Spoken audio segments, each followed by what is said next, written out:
we can't really make these changes. We can't really, in good conscience, make these changes and say these things are ready to go until, at the very least, the underlying protocol is well understood and in place. It would be fair to discuss doing some amount of testing of these contracts and of the reg producer rewrite once the underlying dependency is known to be working. I think that would be fair to discuss, but with the underlying dependency of IPFS not 100% known and blazing new trails there, I think we have to be cautious about moving forward.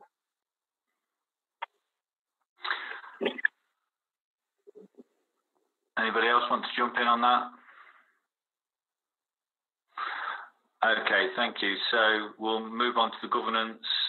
We've only got one yellow and particular there, which is the foundation voting tokens. Is the reason for that they are linked to the? No, they're separate actually. That is, as we discussed last time we talked about these, that's actually a fairly easy thing. Craig and I have talked about that. It's just a sequencing issue. It's just getting some of Craig and Peter and Ed's time to actually put this together. It won't take that long. And we're pushing forward on all the other fronts. My expectation is that there will be some time when the research into IPFS becomes a little bit of a bottleneck for the other development, and then we'll probably spend some of that on getting the Telos Foundation voting tokens up. It's a half day to write and a half day to test, I would expect. Okay, thank you for that. Jerry, do you want to say something, or if not, can you mute, please? Cool, thank you. Okay then, so we can move down to, we've got 3 ambers on the contracts. Does anybody want to talk about that? Is this an area that we are still working on in heavy testing? Yeah, and I jumped the gun probably discussing this when it first came up, when we were talking about the rewriting the BP JSON format in Reg Producer. It really has to do more with these. So each of these has at their core, they're each different, but at their core they have an election process, and for that we need to be able to put something up that we can feel is decentralized and secure. So, for example, think about, like, the most extreme example is the ratify amend contract. If we have a ratify amend contract, we need to be able to put up a file that we know is going to be secure, so it's not going to disappear, and we know that it's going to be decentralized, and so that somebody doesn't come and something passes and somebody change the wording of it at the last moment before passing, and then suddenly that becomes our law. That is actually a sort of a governance exploit that is real, that we want to avoid, right? So the answer then is we've come to really the best answer is to use IPFS, which would allow us to do all of these things and have that both security and decentralization. It also adds a lot of benefits for dApps or anything deploying on Telos, and so this will be great. The problem with it is at this point is that there's a technology called IPFS Swarm, which works very well. Actually, it would be very appropriate right now. We have Stephanie in our office working on this, as well as I think John at Voyager and some other people have stepped in. This is coming together very well with one caveat, and that is that the pins for syncing these are not cannot, for it to work for our purposes, we would have to figure out a contract to manually sync those pins. Peter believes it can be done, I think, and at least in our discussion, I don't want to speak for him, but but it will be a little bit of a headache until we move to the better technology, which is called IPFS cluster. An IPF cluster is essentially a swarm of swarms. It solves that pin problem. It allows anybody to come onto it. It's very good. The only problem is that their version 0.6.2, I think, and their documentation is quite clear that this is not ready for production. And we also, Stephanie went in and looked very carefully at what the actual issues were to see if perhaps these were issues that might not apply in our use case. And unfortunately, there are several that we should be concerned about. And so we don't want to wait on that underlying technology until it's ready. What we want to do, our strategy at this point is to move forward with IPFS Swarm, which we have working. There's fix the one caveat, the one problem, which is these pins, and find say 3 to 11 BPs or others who will manage this. So we have a secure network. We will have to find there is going to be a cost to that. So we will have to find some kind of way to fund that initially, which is not a big challenge. Peter is going to be, and our team will be working on trying to figure out these pins, how to hand them off. Until we have, so that is what needs to happen for these to go green. I just want to interject. That's not the only. I mean, IPFS is the underlying dependency, like Douglas said. I just want to make it clear that we've made or Craig rather has designed and implemented a new version of the trail service contract, and that will need suitable testing since these 3 contracts depend on it. So there's kind of an in parallel thing happening. We need to make sure that we have IPFS ready, and we need to make sure that we can suitably test the new voting system. Right. Yeah. Thank you for mentioning that, Peter. Yes, that has to happen, and it's not. Some of that can be done in parallel, but in fact, some of that has to, some of that has to be done in sequence, right? Because we can work in parallel on those for a while, but at some point, IPFS has to be up and running with this system so we can test it specifically on this system.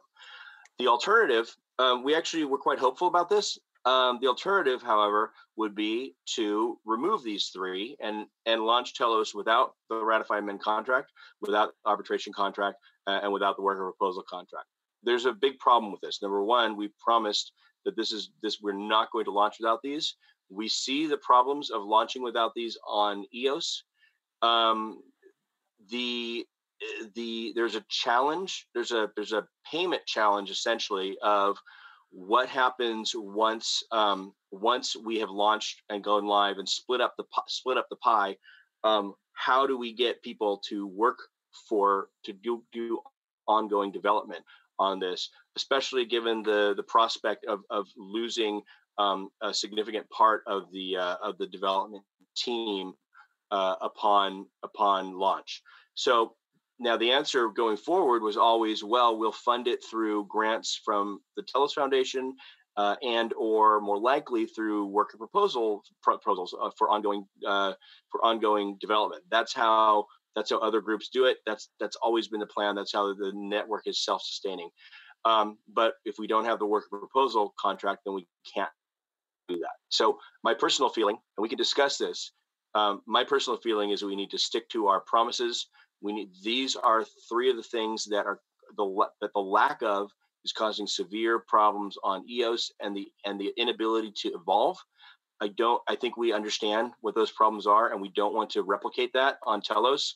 Moreover, we've promised we would not, and I think that sticking to our promises is one of the things that we stand for and we should do. Therefore, my recommendation on these is, but I understand that we need to get going, and people have real needs, and we are running a very expensive network that we thought we'd launch sometime in September, and here it is, we're looking at mid-November. This is my proposal or suggestion. I suggest that we stay on this track.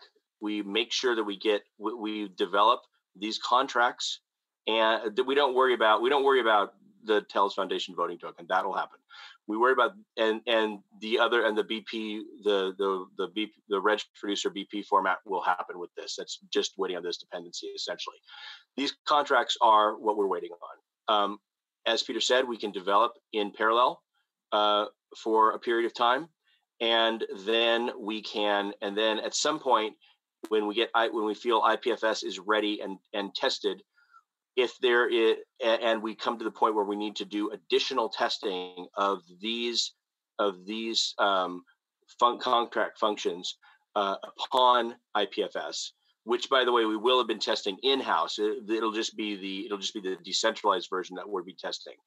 At that point, I think it may be fair to say that there will be almost 2 weeks from the go vote to the time that accounts are active and actually and that 3-day unstaking period before anyone could use any of these. And I think that period, I think it's fair to say that period could be used for a certain amount of ongoing testing and repair of the contracts if we feel confident that the underlying dependency of IPFS is working. But I don't think we can use that time for both. That's I think the best I can explain it. I'm open to any questions about it. That would be my suggestion moving forward.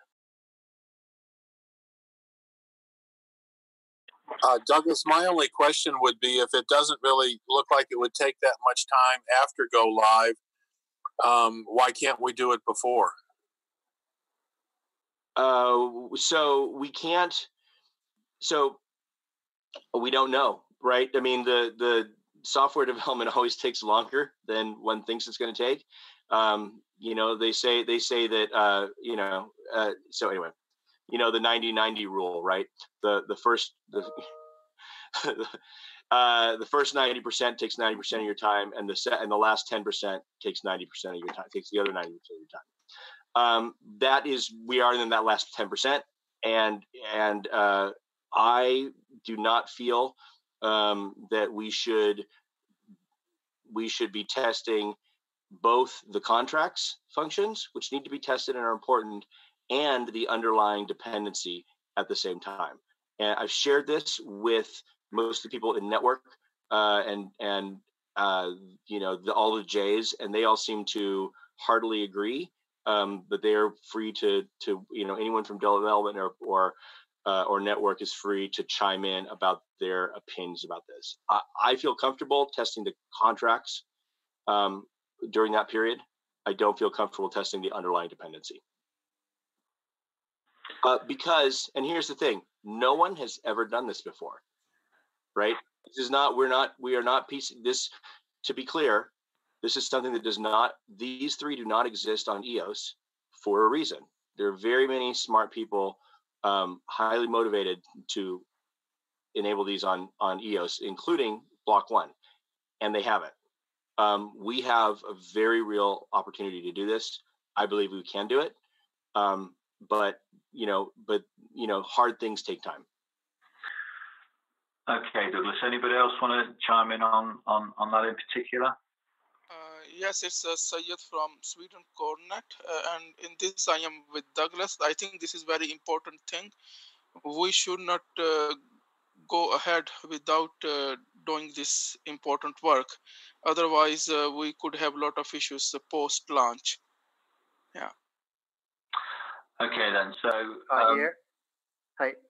here is Telos Canton. So I think 2 weeks is reasonable for the development for the IPFS and including depth mutual. But I wish that's from a lot of friends and Chinese people that they believe if the Telos can be launched within 2018, that would be very good news. And I think there will be a very good chance that we can get it forward after 2 weeks. So this is our wish. Thank you. Okay, thank you for that. Stop sharing my screen if I can. Okay, then. So unless anybody else has got anything, so all the others are green on there. So we've only got 65 comments to make on that. The next stage for me is to ask if anybody would like to propose the vote of go, no go, and have a seconder, and we can then vote on that, and then we can talk about the next stages moving forward and a date for the next meeting. Yeah, I propose to vote for go, no go. Blind Lockhart will second. Thank you. Adam, did you get either one of those, please? Thank you. And if I get this right, I'll be amazed.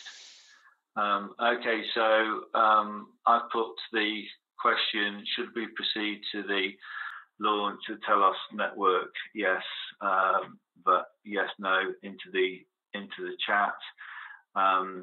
Please vote yes, no, or abstain. We will have a number but please only vote if you are in the if you've registered in the vote roster, please. So we'll vote now.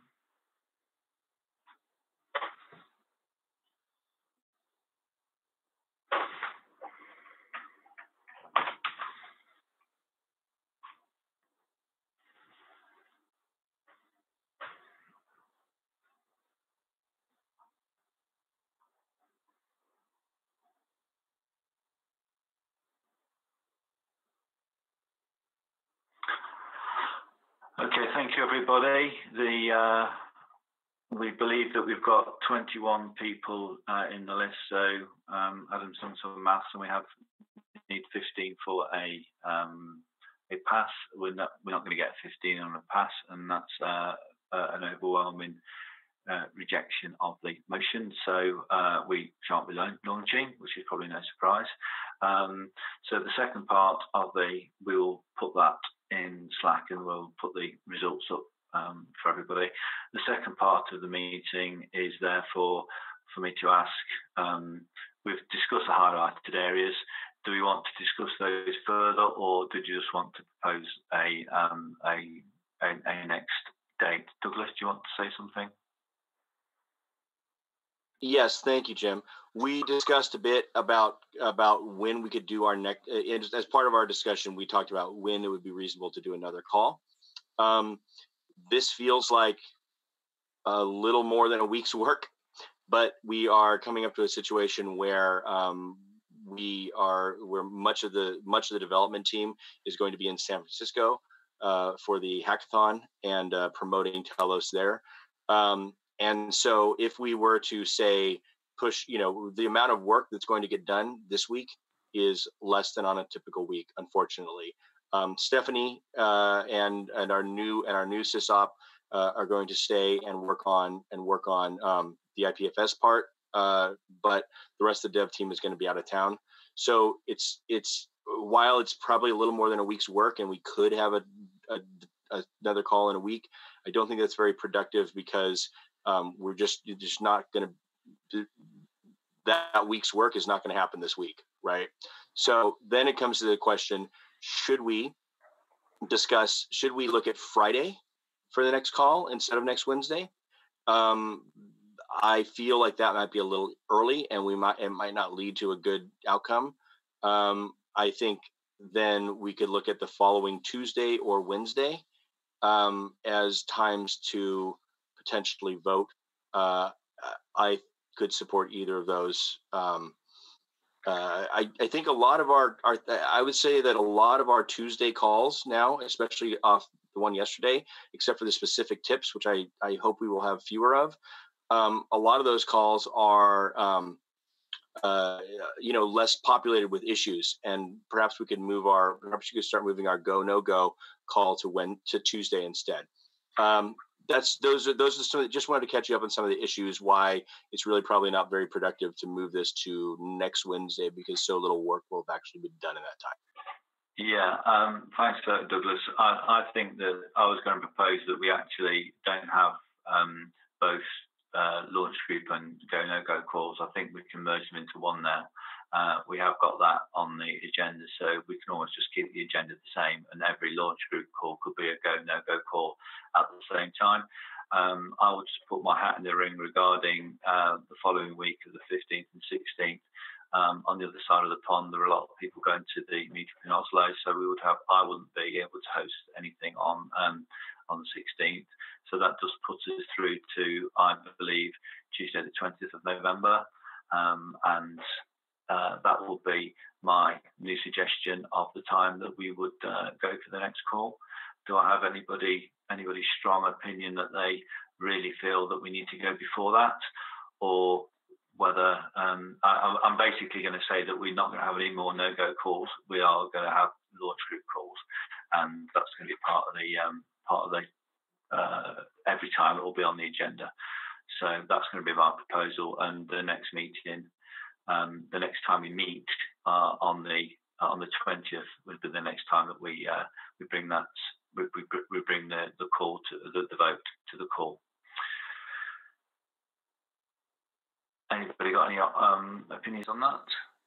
If not, only a question. Are we still going to meet on next? Are we going to still meet on Friday and Tuesday, even though there's no chance we'd be talking about? That's the other option, is that if we are having less and less tips, we could actually knock the calls back down to just Tuesday calls rather than Tuesday, Friday calls. We have got some outstanding tips to vote. We went for two because we had to get through the governance meetings documents, and then when they finished piling in, then we had a load of tips. So we've still got the two outstanding tips from 32, 33, I think, but they could be dealt with on Tuesday rather than having an extra call on Friday. I need to get a feeling of the group, what people think about that. Tuesday's good. Right. Just to bring up something that Kevin mentioned, if we were to vote go on the 20th, the following day is one of the U.S.'s biggest holidays, travel holiday, probably the second biggest in the year, of Thanksgiving. And I don't know how many people on the U.S. side would be, available to stop everything. We'd want to talk to them, but a lot of the people in the launch directors, I think 3 of the launch directors are in the U.S. If we vote to launch on Tuesday the 20th, I'd say we start the network on Tuesday the 20th. No, we have to have the 4 days for pie slicing arbitration. Well, yeah, but we can start the network and let it idle. Is there a benefit to that? We've started.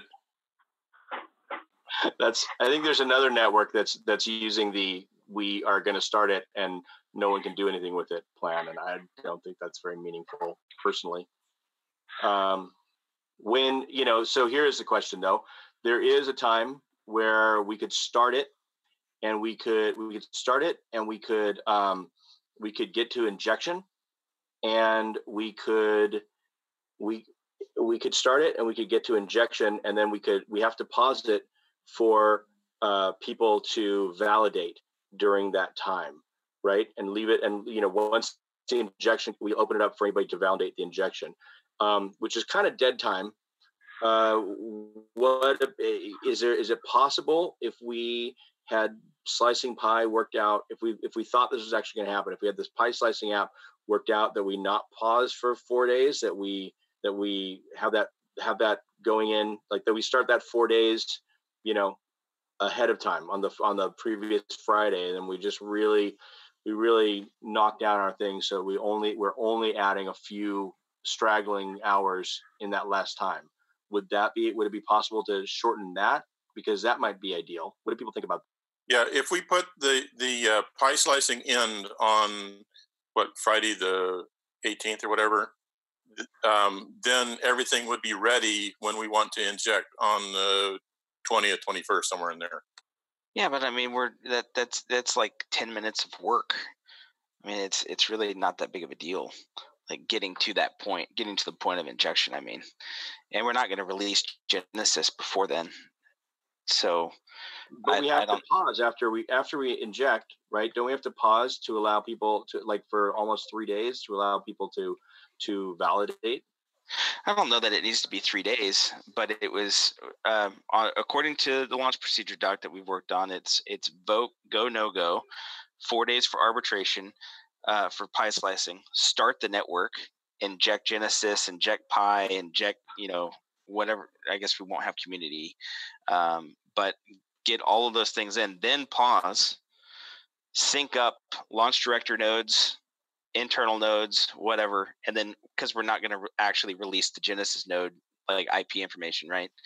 So then we'll release all the IPs of the nodes that have synced, release Genesis publicly, let everybody sync up, and validate for 24 hours or whatever we decide, and then kick it off. Okay, so if that's the case, then we're actually talking about following the vote.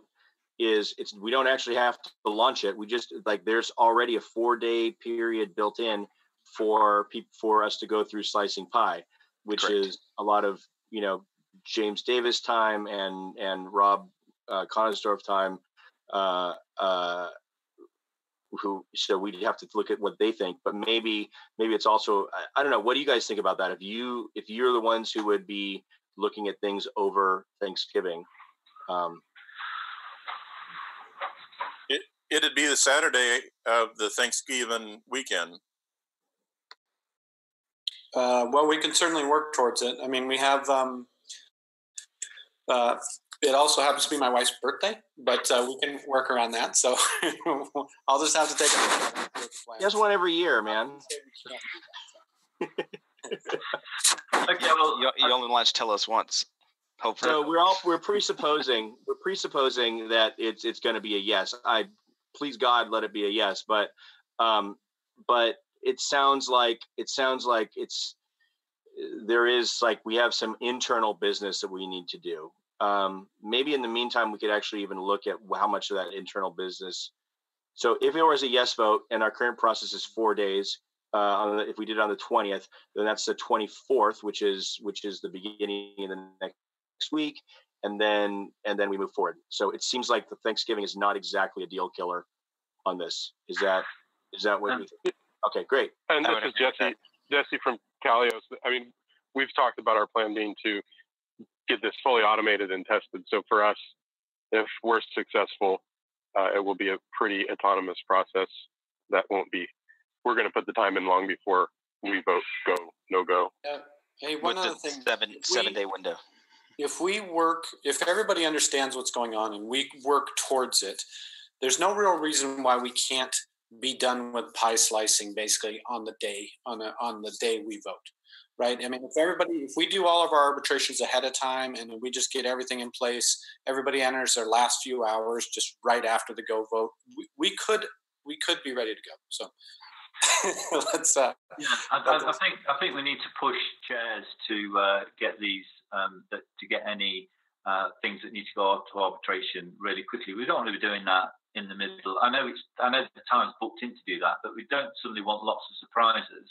We want to be doing things that we already know about and already any issues we've got. So I think what I'm hearing is that we are no longer going to meet on a Friday. We're going to meet now on Tuesdays, Tuesday the 13th, Tuesday the 20th, 27th, etc., moving forward. So that's what I want to take away from this meeting, and they're the agendas. I will rejig the agendas to put in a go, no go call vote into the agendas of the weekly meetings, which are now going to be on the Tuesday only at 1700 UTC. Is everyone happy with that? I believe so. That sounds really good.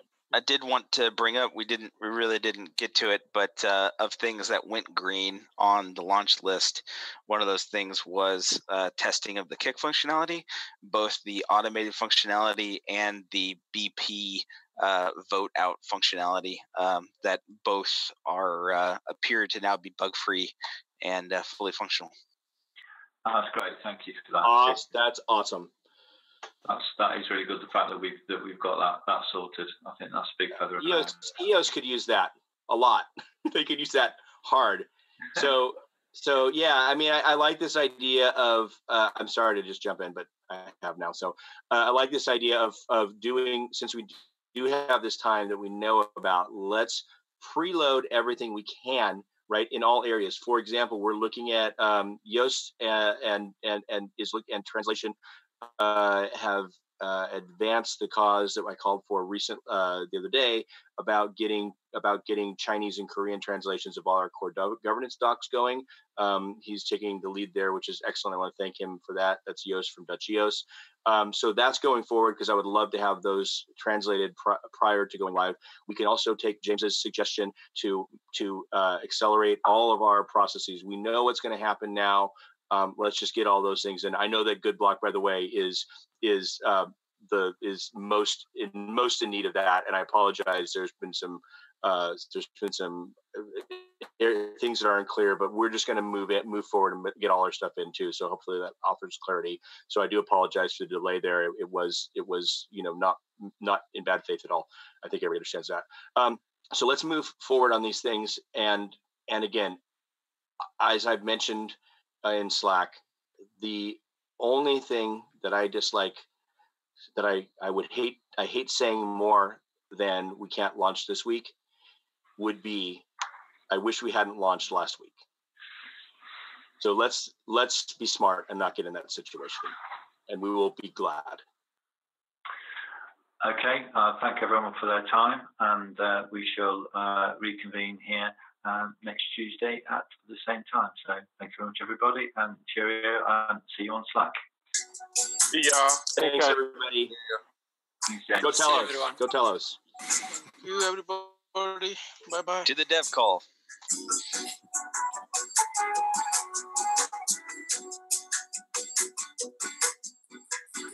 Adam. Okay, cheers, guys. Thank you.